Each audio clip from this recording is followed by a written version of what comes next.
Aldosterone release होता है adrenal gland से। उसके नीचे किडनीज होते हैं, उसमें से रेनिन निकलता है जो कि एक एंजाइम है, it's not a hormone. Aldosterone is a hormone, it's a steroid hormone. Steroid hormones वो हार्मोन्स होते हैं जो कोलेस्ट्रॉल से बनते हैं।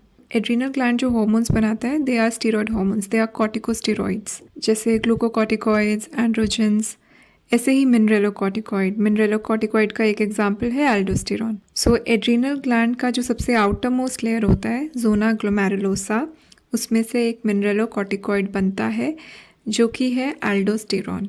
So this is number one hormone, aldosterone, a steroid hormone. Renin is an enzyme which is released from kidneys, and to be more specific, जो glomerulus का afferent arteriole होता है उसकी वॉल में smooth muscle cells, specialized smooth muscle cells होते हैं जिनको हम जक्स्टा ग्लोमेरुलर सेल्स कहते हैं। They release renin, they make and they release renin. हमारी जो भी ब्लड वेसल होती है उसके अंदर वाली लेयर जो होती है that is called as endothelium, और उस लेयर के नीचे प्रेजेंट होता है मसल की layer which are the smooth muscle sales.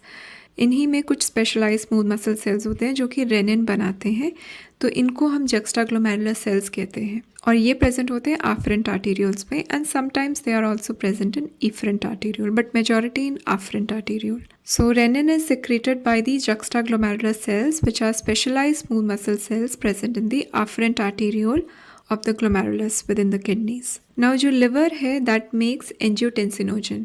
Angiotensinogen एक प्रोटीन है, प्लाज्मा प्रोटीन है, जैसे liver बाकी सारे प्लाज्मा प्रोटीन्स भी बनाता है, जैसे albumin, globulin, ये सारे प्लाज्मा प्रोटीन्स होते हैं। उनमें से एक होता है एंजियोटेंसिनोजन, और एंजियोटेंसिनोजन ही आगे जाकर के एंजियोटेंसिन बनाता है with the help of renin. So renin is an enzyme, और एक एंजाइम का फंक्शन होता है एक रिएक्शन को कैटेलाइज करना। ये जो रिएक्शन है एंजियोटेंसिनोजन टू एंजियोटेंसिन 1, इस रिएक्शन में रेनिन इन्वॉल्व होता है, ये एंजाइम इन्वॉल्व होता है, और एंजियोटेंसिन 1 फिर आगे जाके एंजियोटेंसिन 2 बनाता है with the help of another enzyme जिसको हम एंजियोटेंसिन कन्वर्टिंग एंजाइम कहते हैं। ये जो एंजाइम है एस एंजाइम, ये पूरी बॉडी में बनता है थोड़ा थोड़ा क्वांटिटी में, पर सबसे ज़्यादा ये बनता है लंग्स के अंदर। लंग्स के अंदर जो ब्लड वेजल्स होते हैं उनकी एंडोथीलियम में ये एंजाइम बनता है और वहाँ से सिक्रीट होता है। तो मेजॉरिटी जो एंजियोटेंसिन 2 फॉर्मेशन होती है that happens within the lungs. So renin is an enzyme formed by the JG cells of the afferent arterioles.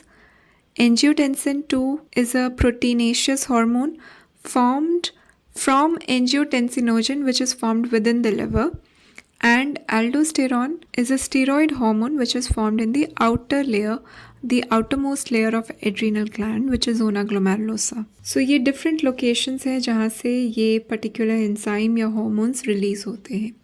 अब ये रिलीज़ क्यों होते हैं या कब होते हैं, इनका क्या ट्रिगर है? सो रेनिन का ट्रिगर हमको पहले जानना ज़रूरी है, बिकॉज अगर रेनिन रिलीज़ होता है वो आगे एंजियोटेंसिन को ट्रिगर करता है, एंजियोटेंसिन 2 की फॉर्मेशन को ट्रिगर करता है, और एंजियोटेंसिन 2 फिर आगे एल्डोस्टेरॉन की फॉर्मेशन को ट्रिगर करता है। So it's a cascade reaction, and therefore renin is called as the rate limiting enzyme. So renin एक बारी ट्रिगर हुआ, रिलीज हुआ, उस पर डिपेंड करता है कि कितना एंजियोटेंसिन 2 बनेगा, कितना एल्डोस्टेरॉन आगे बनेगा। So renin is a rate limiting enzyme. अब रेनिन कब रिलीज होता है? सो ये 3 चीज़ें रेनिन के रिलीज को ट्रिगर करती हैं। पहला है sensing pressure. Baroreceptors they are present on JG cells, the juxtaglomerular cells. ये baroreceptors these can sense pressure. अगर आफ्रेंट आर्टीरियोल के अंदर कम ब्लड वॉल्यूम है, तो वॉल्यूम कम है तो प्रेशर कम है, ये लो प्रेशर को बैरोरिसेप्टर्स सेंस कर सकते हैं and they can trigger the JG cells to release renin. ऐसे ही अगर प्रेशर ज़्यादा हुआ, ज़्यादा वॉल्यूम है ब्लड का, उस केस में रेनिन इनहिबिट हो जाता है। So this is one, by sensing pressure with the help of baroreceptors. दूसरा है by sensing the amount of sodium within the filtrate with the help of macula densa. तो macula densa कुछ specialized cells होते हैं which are present in the DCT. So this portion of DCT is very close to the glomerulus, to the afferent arteriole, to the JG cells. This portion of DCT will contain macula densa cells. ये sales sense कर सकते हैं कि कितना sodium आ रहा है filtrate के अंदर। सो सपोज़ अगर ब्लड वॉल्यूम कम है तो कम फिल्टर होगा तो उसके अंदर कम सोडियम होगा. That less concentration of sodium will be sensed by the macula densa. ऐसे ही अगर ज़्यादा वॉल्यूम है यहाँ से आ रहा तो ज़्यादा फिल्टर होगा, ज़्यादा सोडियम जो होगा that would be sensed by the macula densa. So these macula densa they can sense the concentration of sodium within the filtrate. उसके हिसाब से डिपेंडिंग ऑन कि सोडियम ज़्यादा है कम है, the renin is either triggered or is again suppressed. Macula densa यहाँ से कुछ केमिकल सिग्नल्स देते हैं जैसे प्रोस्टाग्लैंडिन, जो कि जाकर के बाइंड करते हैं to the JG cells, and then JG cells में फिर ट्रिगर पहुँचता है टू रिलीज द रेनिन. और तीसरा होता है सिंपैथेटिक स्टिमुलेशन.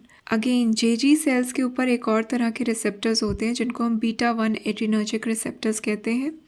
ये रिसेप्टर्स रिसीव करते हैं chemical signals from the sympathetic neurons.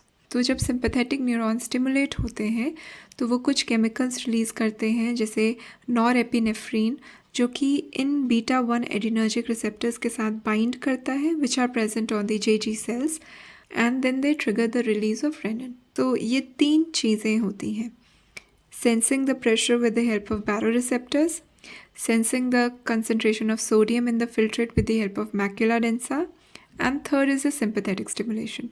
These 3 will stimulate the release of renin. So एक बारी जब renin release होता है, it enters the bloodstream और वहाँ से it goes to different parts of the body.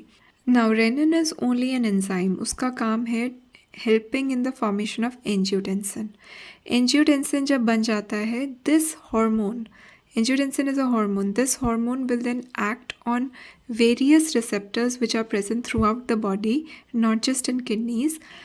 And इन सब receptors में जब वो bind करता है, it helps in bringing the blood pressure back to normal. So renin trigger करता है formation of angiotensin, and then angiotensin helps in bringing the blood pressure back to normal. Now angiotensin ऐसा क्या क्या करता है जिससे blood pressure back to normal आता है?